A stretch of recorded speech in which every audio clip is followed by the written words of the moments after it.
Saya bagi pihak ayanda saya, Datuk Seri Najib, ingin membuat satu kenyataan media bagi pihak beliau, dan ini adalah luahan isi hati beliau. Dan kenyataan media ini akan dibaca dalam dua versi.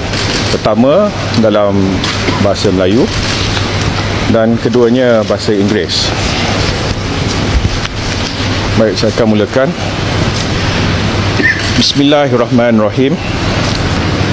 Sepanjang saya menjalani hukuman penjara selama 26 bulan dan susulan pelbagai perkembangan terkini yang signifikan berkaitan dengan 1MDB, saya terpanggil untuk membuat kenyataan berikut.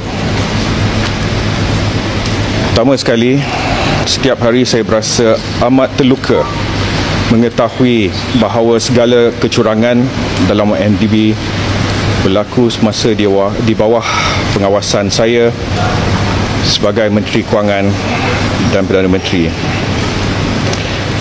Tiada lain yang dapat saya nyatakan selain memohon maaf secara terbuka kepada seluruh rakyat Malaysia. Perbicaraan mahkamah baru-baru ini dan sabitan kes terhadap Eksekutif Petro Saudi di Mahkamah Switzerland dan artikel terkini yang diterbitkan oleh DH yang berdasarkan kepada analisa mereka terhadap kes tersebut serta email dalaman Petro Saudi sekali lagi membuktikan bahawa saya bukanlah dalang ataupun mastermind dan tidak bersubahat dengan Jolo untuk menyeleweng dana 1MDB.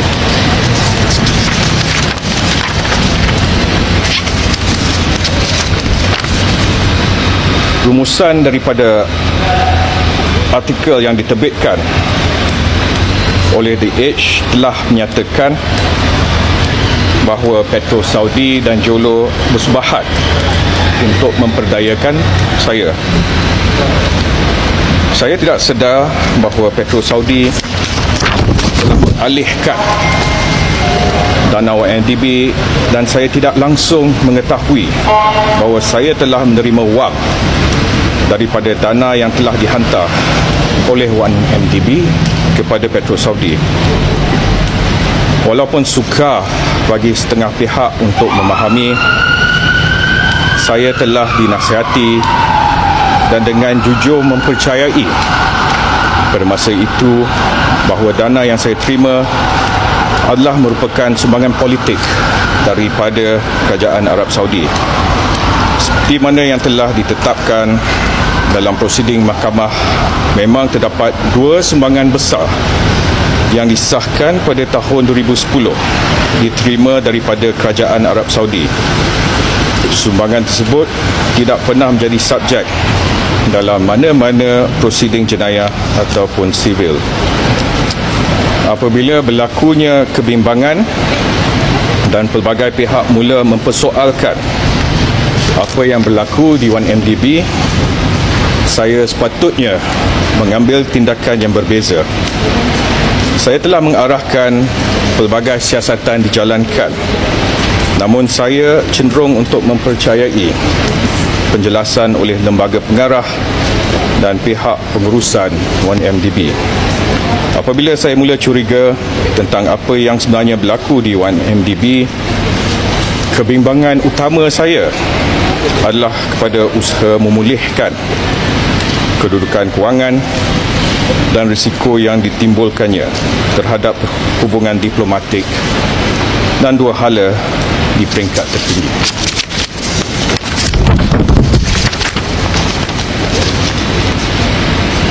Saya telah pun dihukum dari segi politik, walaupun dengan jelas saya bukanlah dalang ataupun mastermind pada segala penyelewengan dalam 1MDB dan tidak pernah sekalipun bersubahat dengan Jolo.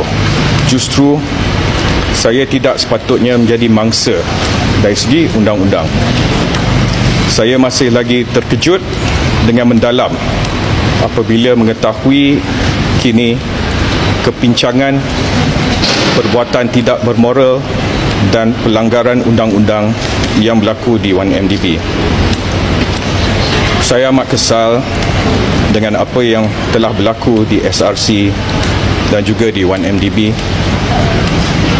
namun dipertanggungjawabkan secara undang-undang untuk perkara yang saya tidak mulakan atau mengetahui secara sedar adalah tidak adil kepada saya.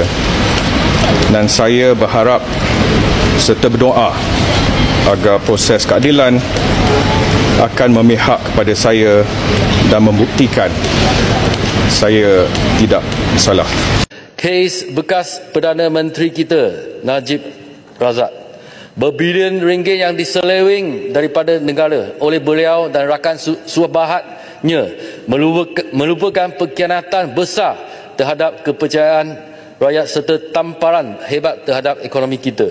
Sekiranya jenayah ini tidak dihentikan pada tahun 2018, Malaysia mungkin kini berada di ambang kebangkrutan. Jenayah kewangan yang melibatkan kecurian jumlah yang besar dari pembendaharaan awam atau dari individu adalah kesalahan berat yang memerlukan tindakan tegas dan jelas. Kita perlu menghantar mesej bahawa pemimpin korup dan fraudster, dengan izin Tan Sri, tidak akan dilepas dari hukuman penjara walaupun jenayah mereka tidak melibatkan kekerasan. Oleh itu saya menyeru kerajaan dalam pengumuman akan datang berhubung RUU tahanan di rumah untuk secara jelas bahawa mereka yang disabitkan kesalahan jenayah kewangan yang melibatkan berjuta-juta ringgit, termasuk kesalahan rasuah, penipuan, skam, ponzi, pelaburan palsu dan skim cepat kaya, adalah tidak layak untuk tahanan di rumah. Kita tidak boleh membiarkan pesalah-pesalah ini lepas dari akibat tindakan mereka dengan berselindung di sebalik status jenayah bukan kekerasan. Kita mesti memastikan keadilan ditegakkan dan mengembalikan kepercayaan rakyat. Sudah tentu akan ada bantahan besar daripada masyarakat sekiranya ahli politik, pegawai awam yang korup dan pihak yang telah menipu berjuta-juta ringgit layak untuk menjalani hukuman di rumah. Tidak adil membiarkan mereka ini menjalani hukuman di rumah sedangkan rakyat biasa menggelut dengan kehidupan harian. Tambahan pula, kelonggaran sebegini akan memberi mesej yang salah kepada orang yang korup dan penipu pada masa hadapan bahawa mereka masih boleh menikmati kehidupan mewah di rumah walaupun selepas ditangkap dan disabit kesalahan. Justeru, biarlah cuma mereka yang disabit kesalahan ringan, bukan kekerasan, bukan kesalahan rasuah dan juga bukan penipuan berjuta-juta ringgit, menjalani hukuman di rumah di bawah kejagaan keluarga dengan pemantauan dan pengawasan yang sewajarnya. Pendekatan ini akan membolehkan kita menangani isu kesesakan penjara, mempromosikan pemulihan dan memastikan sistem keadilan kita kekal adil dan berkesan.